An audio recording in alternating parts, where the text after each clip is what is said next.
Bom dia, gente. Hoje nós vamos falar um pouco sobre a sociedade, a natureza e as paisagens. O mundo é composto por infinidade de paisagens, características próprias, né? Cada parte do globo, né? Ou seja, cada continente tem uma característica própria, seja de ambientes montanhosos, seja ambientes de planícies, seja ambientes alagados, mas cada um tem a sua proporção, sua beleza natural, sua característica própria e sua própria população, que vai diferenciando e vai moldando consigo esse estilo de paisagem modificada, né? Os elementos da natureza e as paisagens estão constantemente em transformação, né? A própria natureza ela vai se moldando conforme o passar dos anos, né? Como por exemplo, nós temos um exemplo bem nítido, e quem adora estudar as florestas, como o nosso bioma do Cerrado, né? Ele é um bioma já totalmente evoluído. Como assim, professor? Nós temos árvores que datam em torno de 500 anos, tem árvores no Cerrado que datam 1000 anos, né? Essas árvores, ela não pode ser simplesmente replantada, ela tem séculos para se desenvolver, né? Isso é uma característica do elemento da natureza, desse processo de transformação. São fatores que modificam a ação e os dos elementos da própria, né? Dando a sua própria relação natureza com natureza.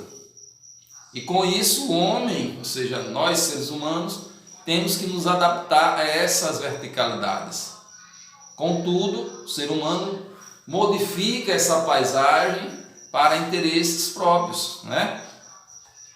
Tanto os agentes internos da Terra, como as erupções vulcânicas, os terremotos, quanto os agentes externos, como as temperaturas, as águas, os ventos, moldam o relevo da superfície terrestre, influenciando as paisagens naturais. Desse modo, podemos notar que há uma constante interferência ou independência de diversos fatores que resultam na transformação da paisagem natural. Os seres humanos, como eu vinha falando também, têm esse fator de transformação das paisagens de diversas maneiras, como a construção de cidades, abertura de estrada, desmatamento para atividade agropecuária, exploração do minério, enfim, vários fatores que o ser humano desenvolve para modificar a paisagem natural. Quanto à altitude do relevo e a sua vegetação, a superfície terrestre é marcada por áreas de diferentes altitudes. Isso por si só já é característica de destaque das paisagens. Além disso, alguns tipos de fauna e flora só podem ser encontrados em determinadas altitudes. A cada quilômetro acima do nível do mar, como por exemplo, a temperatura diminui cerca de 6,5 graus Celsius. Portanto, quanto mais elevada a altitude, mais baixa torna-se a temperatura do ar atmosférico. Desse modo, em áreas de altitude mais elevada, os tipos de vegetação encontradas, em geral, são adaptadas a temperaturas mais baixas. Com isso, gente, podemos vivenciar, ou quem gosta de futebol pode perceber, né, quando os jogadores vão para determinados países em alta altitude, né? Esses países há uma diferenciação, ou seja, a questão do ar, do oxigênio em si, tem aquela certa dificuldade para se manter com aquela comodidade que existe no Brasil, né? Ou seja, o esforço físico é grande e com isso tem vez por outra estar tomando oxigênio para aguentar aquele esforço de competir dentro de um campo, né? Isso é só um exemplo, gente. A formação do solo. O solo é extremamente importante para o desenvolvimento da vegetação natural, quanto para a realização de atividades humanas. Os diversos tipos de solos têm relação direta com os elementos da paisagem.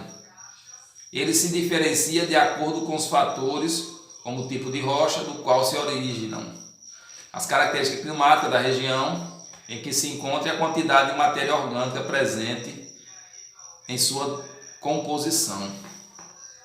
O solo é formado pela desidratação das rochas, desintegração das rochas em um processo de milhares de anos, que envolve a ação de outros elementos na natureza, como o calor, as águas da chuva, os ventos, os animais e as plantas. As rochas passam por processos físicos e químicos de fragmentação provocado por agentes naturais, como a variação de temperatura, a água, os ventos, as plantas. Esse processo recebe o nome de intemperismo, Como na figura que vem mostrando aí, vem mostrando esse processo, essas formações de solo. Já na questão do clima e as correntes marítimas, eles também determinam e impulsionam esses fatores para a formação de determinadas paisagens, Como assim? Além de atuar de modo significativo no desenvolvimento da vegetação, também influencia o modo de vida, a economia e outra atividade do ser humano, Como, por exemplo, em região que é propício para plantas que aguentam baixas temperaturas, outras plantas que aguentam altas temperaturas. Nós temos, por exemplo, a uva. Ela gosta de ser, ou seja, a sua vida é em ambientes de baixa temperatura, mas há também sementes que podem ser modificadas e ela também aguenta altas temperaturas, como nós temos plantio de uva também aqui em Petrolina, Não temos só na região sul do país, que é um clima ameno. E nisso demonstra que o homem pode fazer essas modificações para desenvolvimento econômico, e sustentável, Isso é uma das realidades.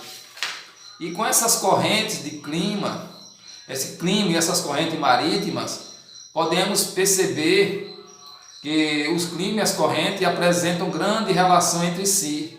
Os oceanos ocupam aproximadamente 71% da superfície terrestre. Sua influência sobre as áreas continentais, portanto, é bastante significativa, Parte da influência ocorre pelo deslocamento das correntes marítimas, que pode alterar características climáticas de diversas regiões do planeta, principalmente nas regiões costeiras. O mapa mostrado aí, exposto, vem falando sobre essas correntes e sobre essas influências que vão sendo desenvolvidas durante o ano, o movimento da própria relação da Terra com a variação de vento. Isso há uma relação muito fundamental para o desenvolvimento de um clima, Quando há uma corrente marítima quente que passa por uma região com temperatura baixas, ela aquece o ar e leva a umidade para as áreas continentais dessa região. Já as correntes frias exercem influência contrária, ou seja, diminui a temperatura e a umidade do ar nas regiões por onde passam. Dessa maneira, podemos concluir que as correntes marítimas influenciam os climas e, por sua vez, influenciam os tipos de vegetação e o modo de vida da própria população, Nós temos muito visto a relação que ocorre com, por exemplo, o El Niño, o famoso El Niño, Ele tem uma influência na composição de diferentes tipos de paisagem. É um dos fenômenos climáticos mais importantes do mundo e está relacionado com a dinâmica dos ventos e o aquecimento das águas superficiais dos oceanos, né? Esse fenômeno, no entanto, não ocorre todos os anos. Para que isso aconteça, é necessário que as águas do Oceano Pacífico fiquem menos de 5 graus Celsius, acima da temperatura média, né? O El Niño apresenta uma circulação dos ventos e das massas de ar. Com isso, aumenta a quantidade de chuva em determinada região e provoca seca em outras. Ou seja, esse processo do El Niño tem muita influência na nossa região, né? O Brasil sofre muitas vezes com a presença do El Niño, né? Já viu muita questão, muitas enchentes, né? Na região sudeste, principalmente, devido aos fatores que o El Niño vem trazendo para essa região. Já em outras, ele tem uns fatores que influenciam e desenvolvem melhor, né? E vice-versa. A relação entre a natureza e a sociedade nas paisagens. O ser humano, ele vai se adaptando e vai adaptando também alguns fatores para melhor se desenvolver, criar os seus, né? Ao longo do tempo, aprimorou as técnicas e passou a cultivar a lavoura, construir moradia, estrada, viadutos e indústria, interferindo cada vez mais na natureza. A interação entre sociedade e natureza ocorre principalmente por meio do trabalho realizado pelo homem, que por sua vez resulta nas transformações que podemos observar nas paisagens. A construção de um túnel, por exemplo, consiste em uma série de aplicações de técnicas que são empenhadas com a finalidade de ligar um lugar a outro. O ser humano e os recursos hídricos, sem água não há vida, né? A composição do nosso corpo, por exemplo, tem cerca de 70% desses elementos. Estima-se que nenhum ser humano sobreviva se ficar sem esse líquido precioso, né? Portanto, a água é vital para a maioria dos seres vivos. A produção de energia elétrica. Isso é uma das realidades que mais é contida no nosso Brasil, né? Ou seja, aqui na nossa região, no Alto Sertão, nós temos várias hidrelétricas, né? Temos aqui em Paulo Afonso, quatro usinas, temos em Xingó, Itaparica, e assim vai outras usinas próximas aqui da nossa região, graças ao Rio São Francisco, né? Essa construção de usina, ela tem um grande impacto ambiental e ao mesmo tempo ela vai depois se adaptando. A priori, devido ao grande acúmulo que é feito através do lago, tem um impacto, e também assim com a mudança do fluxo do próprio rio, né? Um dos motivos que o Brasil se destaca no cenário internacional com a produção de energia hidrelétrica é a grande quantidade de rios que possui para tal prática, né? Nós temos uma grande malha hídrica, espalhada pelo todo o território, né? Pena que é mal utilizado, né? Ou mal gerido, digamos assim. Segundo o mesmo relatório, em 2006, aproximadamente 65% da energia elétrica consumida no Brasil é gerada por usinas, né? Temos muitas usinas. A importância dos recursos hídricos para a agricultura também é super, né?